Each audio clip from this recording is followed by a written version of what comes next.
Viral ang isang tatay na dating teacher at architect pero ngayon ay nanlilimos na. Ginagawa niya raw ito para sa kanyang anak na may autism. Para bigyan ng mukha ang balita, Mobile Journal, Jazz Paredes. Isang dating guro at architect naging pulubi. Paano nangyari? Viral ang videong ito ng lalaking namamalimos. May nakasabit na karatulang humihingi ng tulong para sa anak na may autism. Sa comment section, marami ang nagsabing dati nilang guro si tatay. Kaya hinanap natin siya. At dito natin siya natagpuan sa harap ng isang tindahan sa Morong. Ako ay nakapagkolehiyo sa UP mismo sa Diliman Architecture degree. Ako po ay lisensyadong arkitekto. Kaya, pero nalinya po ako sa project management. Most of my career is in the employment. Dati rin siyang nagtrabaho abroad bilang dissertation writer. Pagbalik sa Pilipinas, naging part-time teacher bago naging project manager. Turo ako ng English. High school English, grade 8, 9, 10, 11.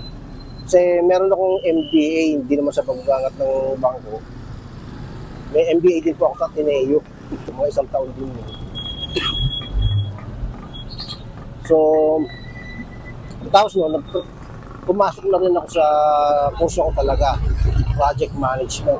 Pero, nagsimulang umalat lahat ng pumanaw ang kanyang asawa noong 2022. Ang operation niya, colostomy, pinutulan ng bituka. Naiuwi ko siya, mga isang buwan at kalahati pa siya nabuhay sa bahay. Kasi mapayat na mapayat siya. Hindi niya nakaya eh. 55 siya nung nawala siya. 55. Tapos, may katrabaho pa rin ako hanggang kalagitnaan ng 2023. Naiwan sa kanya ang kanilang 3 anak at ang bunso may autism. Tumigil siya sa pagtatrabaho dahil walang mag-aalaga dito. Hindi na rin daw niya kaya pang kumuha ng taga-alaga. Wala akong pensyon. Kasi hindi umabot ng 12 years yung employment ko dito sa Pilipinas. Wala akong pensyon eh. Kaya eto, napilitan nga akong mamalimos. Wala talaga, gusto lang mabuhay. Tsaka ayokong mahirapan yung mga anak ko kung mawala ako. Dagdag pa, nawalan siya ng pera sa lending business na pinaglagyan ng kanyang nakuhang parte sa lupang binenta nilang magkakapatid.